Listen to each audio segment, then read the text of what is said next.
Mapalad ang bumabasa ng salita ng hula. Mapalad ang nakikinig at tumutupad. Mapalad ang nahahapis at sila ay aaliwin. Mapalad ang nagugutom at sila ay bubusugin. Ang magtiis hanggang sa wakas, sila lamang ang maliligtas. Ang magtiis hanggang sa wakas, sila lamang ang siyang maliligtas. Sa ating pong pagpapatuloy mga kaibigan, tayo po ay dadako na sa ating gagawing talakayan ngayong umagang ito.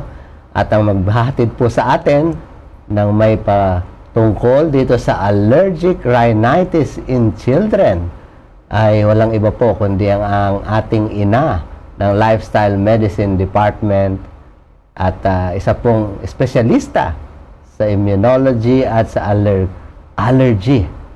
Siya po ay walang iba kundi si Dr. Linda Lim Barona. Happy Wednesday sa iyo, Doc Linda. Hi, Sir Wilson. Magandang araw sa iyo at sa lahat ng ating mga tagapakinig at tagapanood. At meron tayong magandang pag-uusapan ngayon. Yan. At matagal-tagal po kaming hindi nagkatambal ni Doktora. At Oo nga. itong topic na to ay kailangan kong personally mapakinggan at Yes. matutunan. Dahil meron din po ako mga dalawang bata ngayon. No? So, ano po ba itong allergic rhinitis in children? Paano ito lumalabas? Ano ang mga sintomas? At, siyempre, paano po ang ating gagawin? No? Tayo na mga magulang, na mga nakakatanda, paano natin sila tutulungang ma-prevent ang pag-atake nito? At, siyempre po, ang mga lifestyle practices na kailangan nating isaalang-alang. Bigay po natin ang panahon kay Doc Linda. Thank you.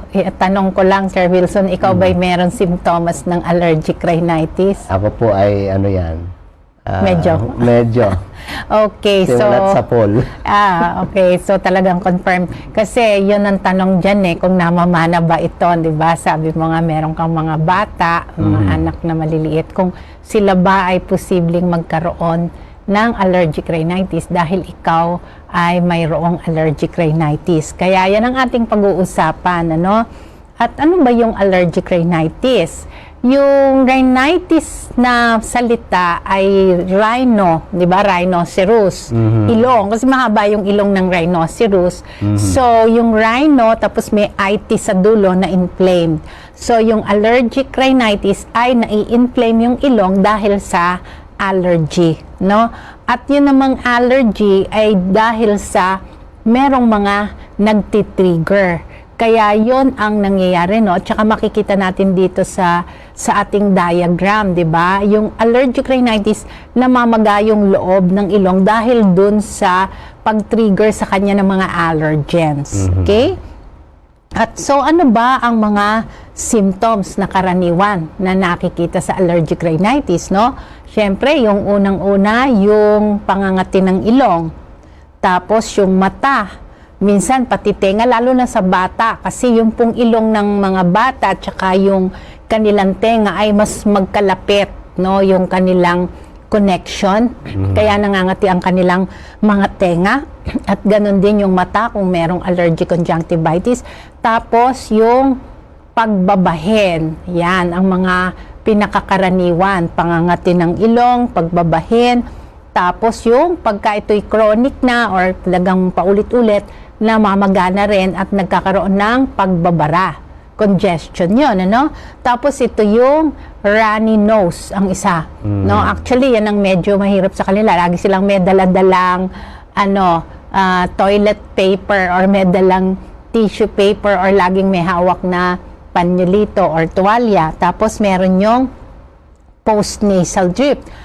yung hindi ko alam, Sir Wilson, kung nung bata ka ba may allergic rhinitis ka na, no? Yung mga ibang bata, yung parang ganon, o kaya yung parang ganun, meron silang mannerism, ano? Kasi may post-nasal drip yon. Tapos, meron pa siyang systemic, ibig sabihin hindi sa ilong nakakoncentrate, pero yung fatigue, no, irritability, parang mainitin ang ulo nila. Tapos minsan flu-like symptoms. Kaya actually itong allergic rhinitis isang differential diagnosis natin ngayon sa COVID. Kasi may mga iba ay allergy lang to. Yung pala COVID na. Yung iba naman baka COVID to, pero allergic rhinitis lang pala, no? So anyway, yun ang mga symptoms na mas nakikita sa allergic rhinitis. And then, so ano ba yung mga features niya? Gusto ko lang ipakita dito kasi sa mga bata, no? Kasi alam niyo po, ang mga bata hindi nakakapagreklamo. Kaya kailangan bilang magulang, tayo alisto yung ating mga alerto tayo, yung ating isip, yung ating mata, nakikita natin yung mga simptomas, no? Ito yung tinatawag na Denny Morgan infraorbital folds. Ito chronic allergy, actually hindi lang sa allergic rhinitis, yung may mga skin asthma, yung para silang may eye bags, o kaya parang basta yung may mga guhit-guhit, o kaya yung allergic shiners, nangingitim, kasi yung sirkulasyon ng dugo dun sa ilong nila hindi maganda dahil sa pamamaga nagbabara, kaya meron sila niyang mga Denny Morgan lines na yan na tinatawag. So makikita mo, no, parang ay bata naman to pero bakit may eye bags na, o kaya may mga kulukulubot na dito, no? So that's one. And then meron silang mannerism, yung tinatawag na facial twitching or grimacing. Kita din natin to, minsan mga bata, hindi ko pa tinatanong kung anong naramdaman. Inoobserbahan ko lang yung meron silang mannerism, yun, either pa pikit-pikit o kaya yung ilong, pa tinitwitch nila yung ilong, no? Sir Wilson, kasi nagbabara yung ilong na yun, tinatry nilang i-relieve with their facial twitching. Okay? Ano pa? Ito yung mga karaniwang nakikita, no? Yung open mouth, yung gaping mouth. Sila ay mouth breather kasi barado ang ilong ng bata, no? Kunti na lang si Sir Wilson, hindi. Siya ay nakabuka ang bibig, tapos alam mong sa bibig humihinga kasi barado ang kanilang ilong. At pag sinilip mo to sa taas, actually mataas yung kanilang ngala-ngala, no? Okay, at least for the doctors na siguro yon. And then, at saka isa yung may guhit dito. Makikita mo kasi meron silang mannerism, yung tinatawag nating allergic salute. Yung either ganyan or ginagano nila yung kanilang, o kaya yung kinukuskus na ganon. Kasi, tapos makita mo, talagang nakakita ko mga bata or even adults na may guhit dito kasi ginaganon yung kanilang ilong, no? So yun yung lines, no? Meron silang lines na tinatawag. At kung sisilipin yung loob ng ilong, minsan natatakot yung iba, Dok, may yung polyp, pero actually hindi siya polyp, pero yung turbinate, yung air conditioning unit natin dun sa loob ng ilong ay masyadong namamaga, nangingitim. At yun yung nagkokos na bakit barado yung kanilang paghinga, no? So, kasi dahil sa chronic allergic condition. Ayan, makikita natin, di ba, na namamaga yan yung ilong na sinilip. Okay? At ano pa? So, ano naman ang statistics, no? Gaano kadami niyan. Alam nyo, yung allergic rhinitis ang isa sa pinakakaraniwang allergy na nagsasuffer ang mga tao. In fact, sabi, 10 to 30% of the world population ay may allergic rhinitis. Kaya naku, talagang karaniwan po ito na sakit, no? At sa adults po, sa bandang dito po sa American places, no, sa Western ay 10 to 32%, at dito po sa Philippines meron po tayong data ay nasa 20% ng adults. Okay, adults po ito. Mamaya pakikita ko yung sa mga bata. Okay, ito, yung sa mga bata, wala po tayong yung pang nationwide na statistics, pero ito po ay sa PGH, no? Nakita po nila na yung nakita nila mga allergic patients, no, na mga bata, ang karaniwan pong simptomas ay yung halos equal yung mga mild, intermittent, no? Mild, persistent. Ibig po sabihin ng intermittent, mga less than 4 days a week ay nagkakaroon ng symptoms. Pag persistent ay more than 4 days a week, so halos araw-araw, no? So pagka ganon, persistent na yon. Ibig sabihin tuloy-tuloy. Tapos merong mild, ibig sabihin okay lang, wala lang, parang singhot-singhot, okay na, pag banhin-bahin, okay na. Pero pag tinawag na moderate to severe, ito yung naapektuhan na yung kanyang pag-aaral, no? Yung concentration niya sa school, lalo na kung ngayon ay online, hindi nakaka-concentrate kasi yun, laging may symptoms. Or pagtulog na apektuhan, either barado yung ilong niya sa pagtulog, or paggising sa umaga, no, yung hindi pagigising pero nagbababahin na or tumutulo na yung sipon, ano? Yun yung sa mga kabataan po, no? At yung age of onset naman ay makikita po natin halos karaniwan po yung between 1 to 10 years old, no? Yung school age, I think, no, 36%, 1 to 5 years old, tapos 6 to 10 ay 32% nung 424 na patient na nakita nila. So actually, I was saying na yung onset ng allergic rhinitis sa bata, mas marami po ang allergic rhinitis sa adults kasi usually nag-uumpisa to sa skin muna, tapos nagta-transfer sa skin, tapos nagta-transfer sa respiratory. Tapos usually mga teenage or school age, doon nagsisimula yung allergic rhinitis. Okay? So,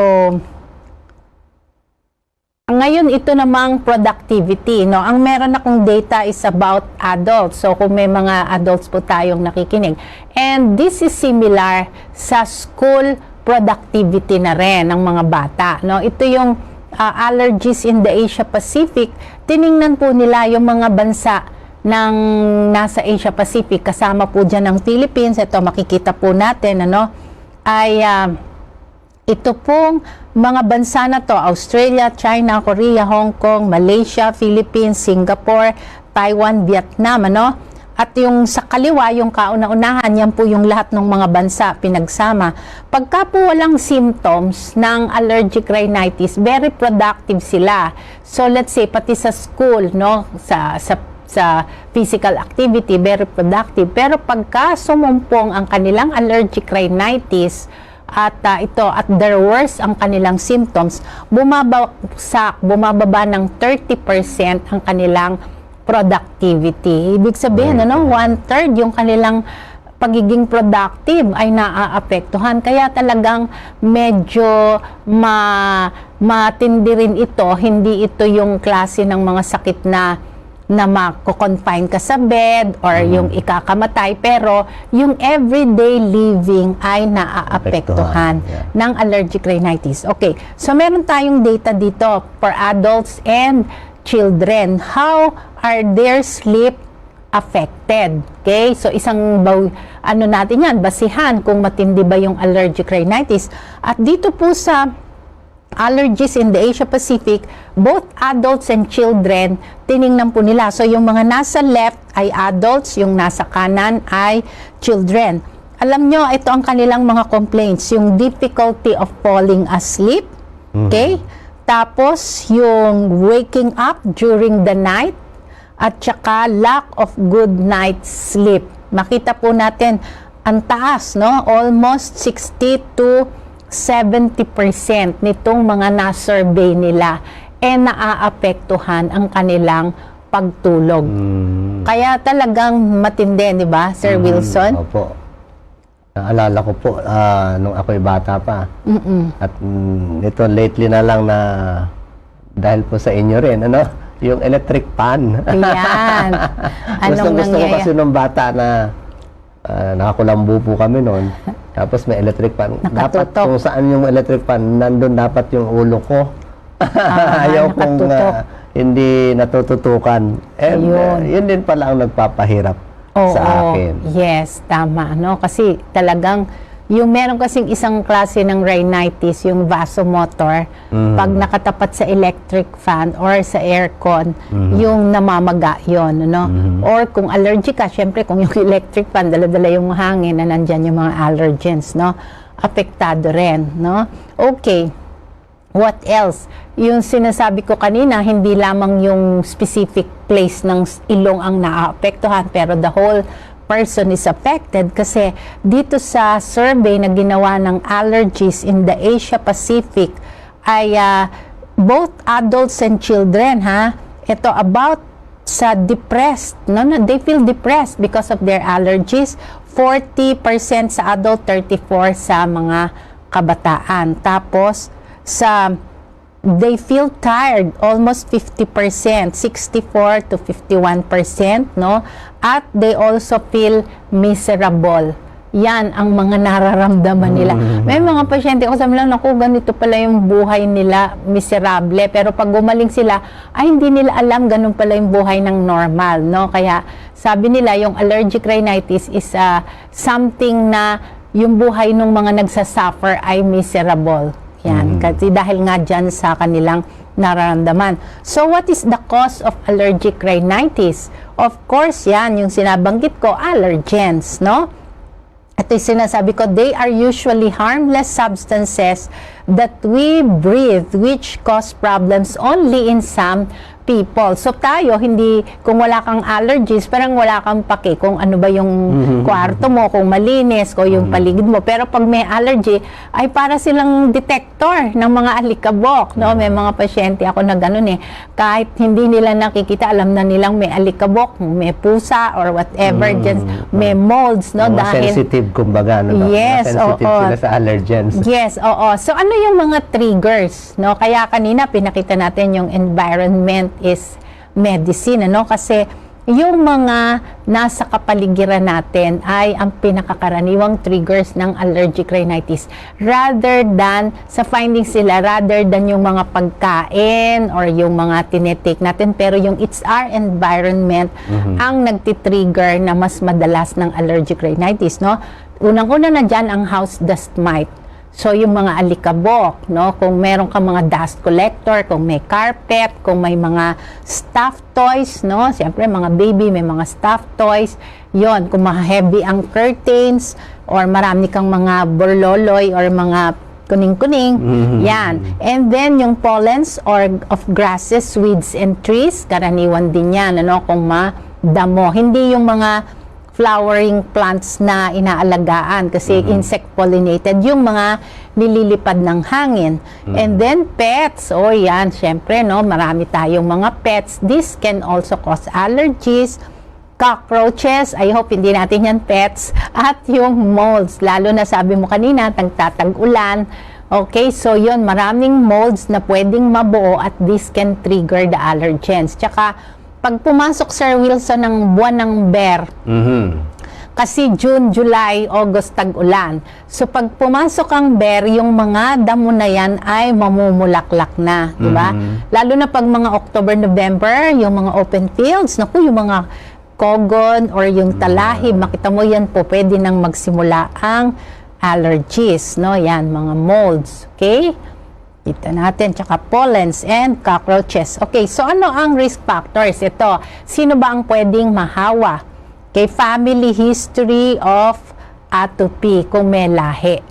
Okay, tapos pag yung serum IgE, minsan pinapatest ko ito, yung blood nila, at more than 100, mataas, no? Ito yung marker ng allergy, yung antibody na serum IgE, then exposure to indoor allergens. Kung meron silang mga exposure. So, kung may pets, no?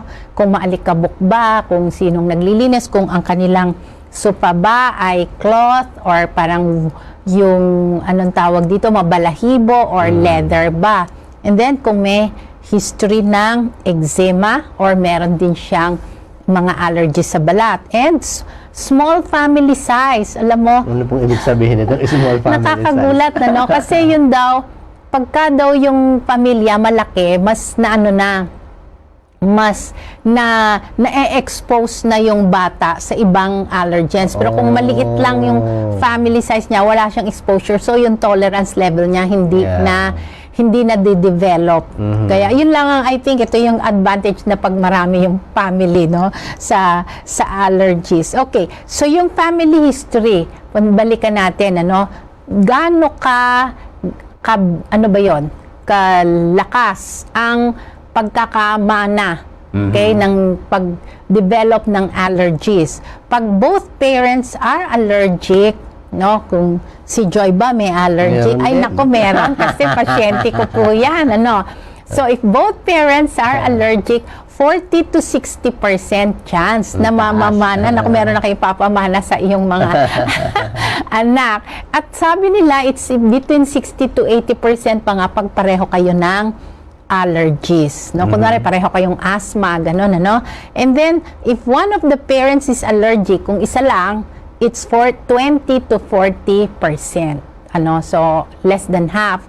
At neither parent is allergic, 5 to 15. So, wala naman po kaming allergy sa pamilya. Bakit nag-allergy tong anak ko? So, posible pa rin po yun. At minsan, pag tinanong mo, nandun pala sa extended family, sa lolo, sa lola, mga pinsan, meron din. O minsan talagang kahit wala, pwede pa rin mag-develop. Okay, what is the natural course of allergic rhinitis? Onset is common in childhood. Okay, yan, sabi ko na kanina. Then, adolescence, and then early adulthood. Pinaka-common. So, unti-unti, kaya nagdi-develop or mas dumadami. Okay?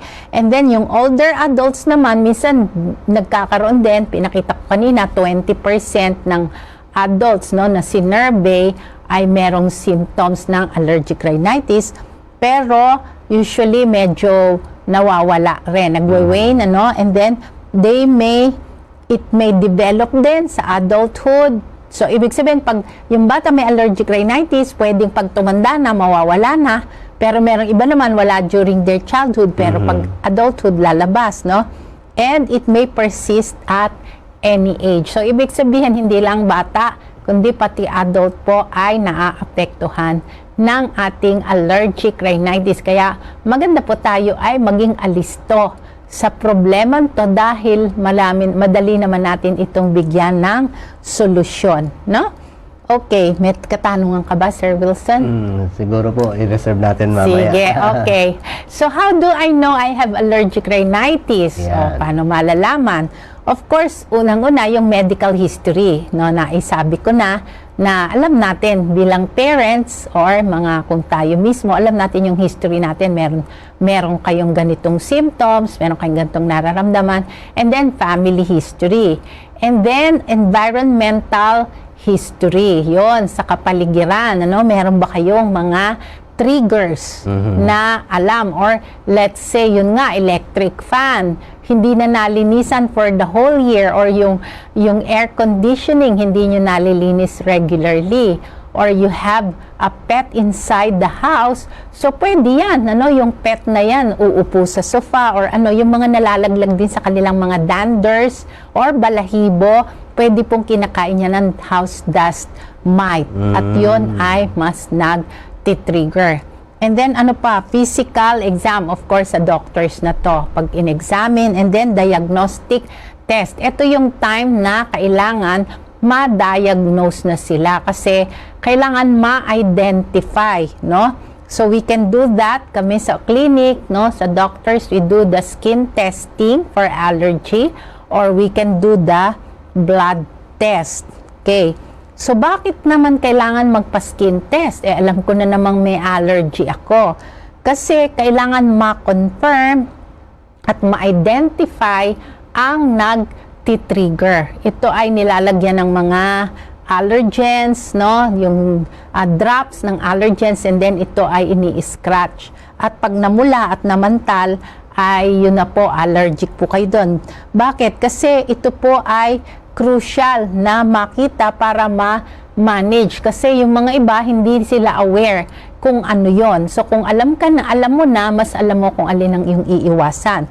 And precise diagnosis allows the implementation of therapies oriented to the etiologic factors of allergic diseases. Ibig sabihin po, alam mo na kung alin ang iwasan. So, yung environment mo, mas maiingatan mo, mas maaalagaan, at potential din kung kakailanganin itong immunotherapy or yung allergy shots na tinatawag, alam na natin kung ano yung ating gagawin. Okay? Diba? Nabanggit ko kanina na namamaga po yung turbinates, no? Yung mga air conditioning unit natin sa ating ilong, yung mga sinus po natin na nandito sa frontal, nandito sa maxillary, at may mga ethmoid pa, no? Nababarahan po yun. Doon yung, di ba, naalala ko yung patalas sa kulong na sipon. Ang sinusitis ay kulong na sipon. Parang nandoon, ano? So, yun yung iniiwasan natin. At sa mga bata, yung otitis media. Sa tenga. Sa tenga. Kasi nga, yung Eustachian yan tube, tsaka mas straight yun no? Mas malapit.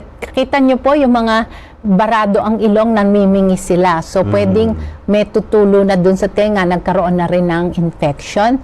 And then, worsening ng asthma. Yan ang pinaka-ayaw natin, yung asthma as maging consequence or kasabay ng allergic rhinitis, no? Ito, nakikita po natin, ano, we have to be aware. Kung kayo po ay asthmatic, no, ay meron pong 80% ng asthmatic may allergic rhinitis. Ang dami, no? Tapos, 40% ng allergic rhinitis naman ay pwedeng may asthma. So, baka mamaya ginagamot lang natin yung allergic rhinitis or yung asthma lang. Hindi natin alam ay pati pala yung katabi, no? Kasi magkadugtong yan, ilong tsaka yung ating lungs, no? Kaya kailangan ay pareho nating atensyonan. At according dun sa allergies in the Asia Pacific, 31% sa Pilipinas po to, 31% ng mga pasyenteng may allergic rhinitis sa Pilipinas meron ding asthma. So 1/3. At karamihan may asthma, sasabihin nila nagsisimula sa sipon. And then comorbidities, nabanggit ko na, asthma, atopic dermatitis, ito conjunctivitis, allergic, nagluluha, namumula ang mata, nangangati. Then sinusitis, yon, polyposis, may polyps, tapos upper respiratory tract infection or otitis media. Yan po yung mga comorbidities, ibig sabihin yung komplikasyon. And then secondary po, yun sin kanina, na pwedeng maapektuhan yung quality of life ng isang tao. Decreased quality of life, yung kanyang buhay parang miserable, sleeping disorders, apektado, and then learning and attention and impairment. Nakita nila to sa mga bata. That's why kailangan po nating gamutin. Kasi baka hindi sila attentive sa school, either inaantok, or irritable, or yun, kulang kasi sa tulog, no? Then, mouth breathing, dental malocclusion, pwede dahil kung open or gaping mouth ang nangyayari. So, yan po ang mga pwedeng komplikasyon ng allergic rhinitis. So, we can go na sa management, no? Ito lang briefly, four cornerstone. Siyempre, yung pong pharmacotherapy, yung treatment, di po yan sa atin sa bahay, no? Sa mga doctors po yan, sa pediatrician, no? Or sa allergist. Pero what the patient or the family can do is yung allergen avoidance. Kaya kung kayo po ay na skin test, nalaman, na-identify, or na-observe po ninyo, then you can do the treatment. Then allergen immunotherapy, ito yung sinasabi kong allergy shots, and then patient education. Ito, kaya po tayo meron itong lecture na to is para ma-educate po kayo at alam ninyo how to manage your conditions. Okay? So, therapeutic approaches to allergic rhinitis in treating children. So, ano lang po ito? Basic principle. Ang sabi po dito, dahil yung mga bata nga hindi nakakapag-describe ng kanilang nararamdaman, kailangan tayo ang mas maging mapagmasid. Nakikita natin kung may allergic shiner, may allergic crease, no? may allergic sa lut, no? Ba't ka nag-iinarte or nag-ano ka lang, yung parang ginagawa-gawa mo lang yan, no? Meron silang nararamdaman para ma-recognize natin at mabigyan natin ng tulong. And then, ano pa, makikita natin may yon mouth breathing, tapos malakas maghilik yung bata, or may ubo nga, or constant throat clearing. What else? Ang gamutan daw ay pareho lang din sa adult. Pero syempre, yung gamot ay children's dose, no? Pambata, pediatric dose. And then, environmental control is important for allergen avoidance. And this is an important goal. Kaya kailangan po ay, ang sabi dito, but the clinician, ibig sabihin, the doctor must prescribe it within the context of the family's lifestyle to obtain compliance. So, kailangan ma-observe po ninyo yung mga pets po ba ninyo, pusa. Baka dami po ninyong pusa sa bahay, allergy yung family. Kailangan medyo iwasan na. Ano na lang, aquarium na lang, or turtle na lang ang ating alagaan. Walang balahibo. Walang balahibo. And then, complete avoidance of inhalant allergens is not always feasible. Sometimes, kailangan talaga ng gamutan, tsaka yung anti-allergy medicine. Pero, ang pinakamaganda po niyan, advice ng doctor. Kasi kung kayo lang po or ikukonsultan nyo lang po yan sa internet, maaari pong hindi tama ang inyong paggagamot, no? Kaya yun po ang importante. At lastly, kung hindi po ninyo na-avoid, no, yung allergen trigger or yung symptoms nyo tuloy-tuloy kahit may gamot or may side effects kayo ng medications, then you can have the allergy shots or immunotherapy. You can consider this po at the doctor will tell you about this. A small portion of patients can have this, pero not all. Usually, identification, avoidance will help a lot, and then proper treatment. I think that's the last slide that I have, no? So, I hope meron tayong naibahagi sa ating mga tagapanood ngayong umaga about allergic rhinitis. In children. In children. Okay po. So, alam ko po, marami kayong naghihintay dyan at marami ang nag-share, nag-like at nag-comment. At yan po ay ating bibigyang daan.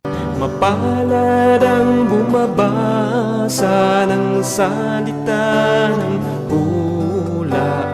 Mapalad ang nakikinig at tumutupad. Tayo po ay nagbabalik sa ating ginagawang talakayan dito sa Voice of Health na may patungkol po sa allergic rhinitis in children. At ngayon po, bibigyang daan natin ang ilan sa mga katanungan ninyo at katanungan in general, no, na maaring makatulong po sa ating lahat. Unang-una siguro, Doktora, Doc Linda, ay sa inyo pong karanasan, gaano kabata yung na-diagnose ninyong allergic rhinitis na talaga ito? Sinabi niyo sa magulang. Ay naku, alam mo, unfortunately, may mga ganyan. Baby pa lang, ay talagang nakikita mo na yung sintomas. Although, ang baby usually nagmamanifest yung skin or yung sa tiyan, yung kunwari nagdadiarrhea or parang nagkokolik o kaya yung skin, yung tinatawag na skin asthma. Pero meron talagang mga bata, kahit 1 year old or less than 5 years old, 2, 3, meron na yan, sipon na sila na nasipon. Or parang hindi sipon, yung ano ba tawag doon, yung gumaganon, sniffles sa English, sniffles, hindi ko alam kung ano sa Tagalog. Pwede talagang mangyari yon. Kaya dapat maging alisto yung magulang na baka meron na dun sa paligid nila, yung powder, talcum powder, o kaya yung mga sobrang yung mga alcohol, or yun nga, may mga carpet, pwedeng kailangan tingnan natin yung mga yon. Yeah, napakaganda po, na maging ang terminology ni Doktora ay maging alerto. Sa akin naman ay mabilis tayong makadetect. Yes, Ma-detect agad natin, no? Kasi yung simpleng ganyan-ganyan nga, no? At yung maliban sa hatching, no? Yes. Sa pag-hatching po, Doktora, ng ating mga babies or mga bata. Siguro po susunod nating magandang itanong kay doktora ay itong nabanggit ninyong immunotherapy, no? How young din naman ang nakabatang talagang kinailangan ng ganunin, bigyan ng ganong shot. Okay, may mga pasyente ako niyan, mga elementary. Yung actually yung medyo cooperative na rin. Karaniwan yan, elementary, meron akong mga kasi usually pag mga bata, hindi ko na muna inaano yon. Sabihin ko, i-maximize muna natin yung gamot, tapos yung avoidance, yung so ina-identify namin yon para hindi naman matrauma yung bata. And then, pero pag school age na, marami na rin akong mga naging pasyente na school age na nag-allergy shots na kami. At ang laki ng tulong sa kanila kasi itong allergy shots or immunotherapy ay napiprevent ang progression ng allergic rhinitis to asthma. Yeah. Isa rin po sa mga panahon ngayon ay yung dahil sa ibang bansa, fall, bago mag-winter. So, dito sa Pilipinas, may fall din tayo, di ba? Anong fall natin? Yung mga dahon po, madalas. At may kasabay na higad. Aha. Ay, ako nabiktima rin po niyan. Tama yan, yung husband ko. Kasama rin po ba yan? Okay. I think yung mga higad, hindi kasi more on sa skin. Okay. Pero yung sa hangin, yung sa galing sa puno, usually yung damo nga sabi ko, pag mga bare months. Pero yung mga puno, like yung mangoes, yung mga ibang puno. Pag mga bandang March, yung mga, anong tawag dito, yung nara, naninilaw na, at saka yung yung ginagawang bulak nung araw, kapok, pwede rin yan, Pero meron tayo mga whole year round, like, at saka mango, yun, seasonal din, di ba? Yung mango, mamumulaklak. Pero like yung kapok, or yung mga ipil-ipil, acacia, parang whole year round yata yan. Yes. Pwede rin po yan makakos ng allergies. Yung kanilang pollen, at yung kanilang mga... Oo, yung pollen nila. Okay? So, dahil po nasa lifestyle medicine tayo, ito maganda, exciting. Ano pong mga pagkain ang pwede nating, kasi tinatamaan nito yung immune system din, doktora? Paano natin palalakasin yung ating mga anak, mga bata, para, sabi nga natin, lalaki silang ma-outgrow nila ito, malalabanan, at hindi na nila madadala sa pagtanda. Yeah. Alam mo, merong ISAC study ang tawag. Isang landmark yun, yung children, I forgot, pero asthma, allergic rhinitis in children, tiningnan nila to, So, kung ano yung allergic na karaniwan. Pero ang isang significant, nag-sub-study sila sa New Zealand to, na yung sino ba yung mga bata na may mga allergies, At nakita nila yung mga bata na mahilig sa yung mga fast foods, hamburger, tapos yung mga fizzy drinks, ang tawag nila, yung mga, syempre, yung mga soft drinks. Yun ang nakita nila na mas prone to having allergies, kasama na yung allergic rhinitis, tsaka yung asthma. And then, sa Saudi, may ganun ding study, tsaka sa Taiwan, children, nakita din nila yon na yung mga fast foods, kasi I think ang reason doon is yung mga pagkain na to, we always have been saying sa lifestyle, itong mga to ay inflammatory. And so, etong mga allergies na to, kahit may triggers na specific, pero it contributes to the inflammation inside the body and it worsens. Tapos on the other hand, may mga study sila sa I think it's in one of the Mediterranean countries, parang sa Greece itong naalala ko na study nung mga allergies in children, nakita nila na yung mga bata na mas kumakain ng fruits, kumakain ng vegetables, ay mas lesser, mas maganda ang control ng kanilang asthma, at pati ang kanilang allergic rhinitis ay mas hindi na-trigger. So there is a connection between lifestyle, lalo-lalo na sa ina, yung ina na sa pagbubuntis pa lamang ay nakita nila to na parang kailangan healthy yung lifestyle at mas nakakatulong ito. And then, sa mga nagbe-breastfeed, mas maganda talaga na healthy pa rin yung kanilang kinakain or yung kanilang yung kanilang tinitake, no? Kasi mas hindi nati-trigger ang allergies. Yeah, in continuation po sa lifestyle, no? Kasi na-discuss po ni Doktora, ay pati tulog, no? Pati productivity ng bata ay apektado, pati yung schooling. No? Yes. Talagang pwede ba po bang exercise, water, ang pagpapaaraw? Mayroon po ba itong tulong din?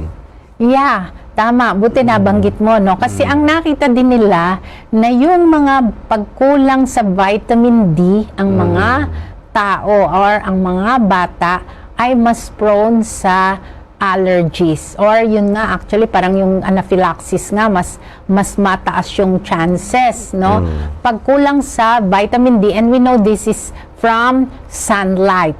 So, ibig sabihin, yung mga bata na less exposed sa sunlight, sila ay mas prone sa allergy. Kaya nga sa Amerika, no, yung winter time, dito yung medyo delikado. Pero tayo naman, we are blessed to have sunlight whole year round. So, napaka-importante po, nagko-contribute po in yung controlling allergies, itong vitamin D, no?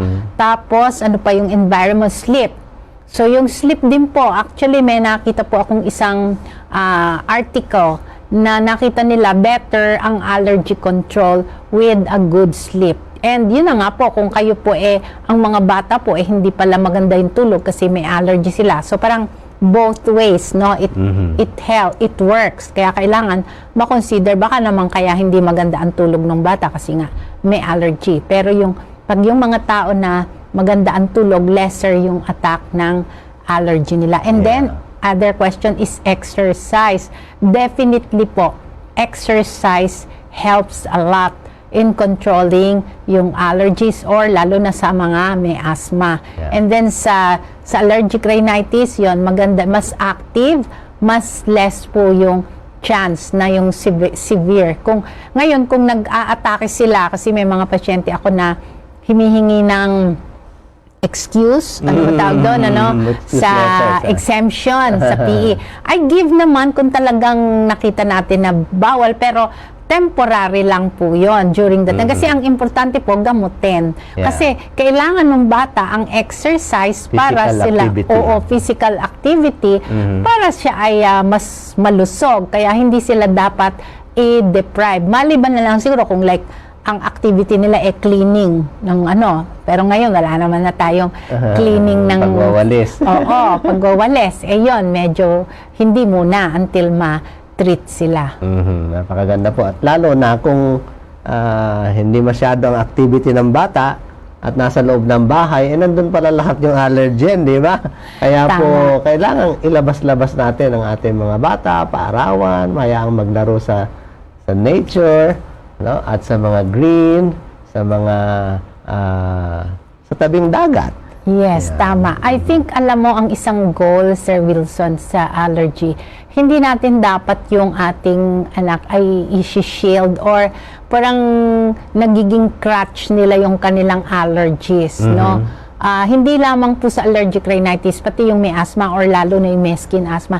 We should treat them like normal children and then expose them to the right activities by treating properly itong mga sakit na to para hindi nila ma-miss yung kanilang childhood experience. And then, yung may tinatawag, hindi ko nabanggit, yung hygiene hypothesis na nakita nila na yung mga bata na sobrang linis ang exposure sa pagka-baby pa lang, sila pa yung mas nagiging allergic or yung early antibiotics, no? Parang naaano mo na yung naidugtong nila tong hygiene hypothesis dun sa tinatawag nating microbiome, yung mga friendly bacteria natin sa katawan. Kasi nakita nila yung mga bata na lumaki sa farm or yung mga bata na talagang exposed sa kanilang kapaligiran, mas less ang allergies compared sa batang kanina, 'di ba? Sabi natin small family or like kung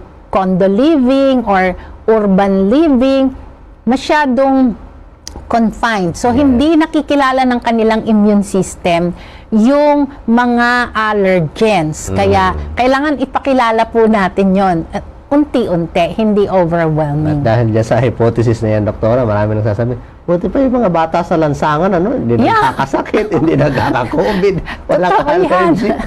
So, tibay. Matitibay ang resistensya. No? So, at tayo naman po, hindi naman natin kailangan silang ipatirahin din sa ganong lugar kung kaya na. Sabi ko, wag mo namang painumin ng tubig kanal or pakainin ng lupa. Pero yung mga usual, kasi minsan, mag-alcohol ka muna, maligo ka muna, huwag ka munang mag-kiss sa baby, yung mga ganun, Sir Wilson, maliban lang galing ka sa ospital. Pero, ibig sabihin, yung mga regular exposure, kailangan expose po natin sila early para yung immune system nila makilala itong mga allergens na to at masanay sila, hindi sila, yung mag-react ng opposite. Siguro po, last na lang ito, doktora, which is very interesting na isama sa inyong discussion kanina, yung allergy and asthma na either nauuna yung isa or meron din yung isa o sabay. So, sa inyo pong karanasan ay ano po ang mas madaling gamutin? Yung una o yung isa? O pag nagamot na yung isa ay susunod na yung isa? Ano po bang nangyayari? Actually, syempre, depende kung ano yung severity ng allergy, no? Pero yung asthma, syempre, parang medyo mas maano yun dahil yung medyo talagang yung hirap ng paghinga dito na sa may lungs nila. Kaya parang mas nagpapahirap.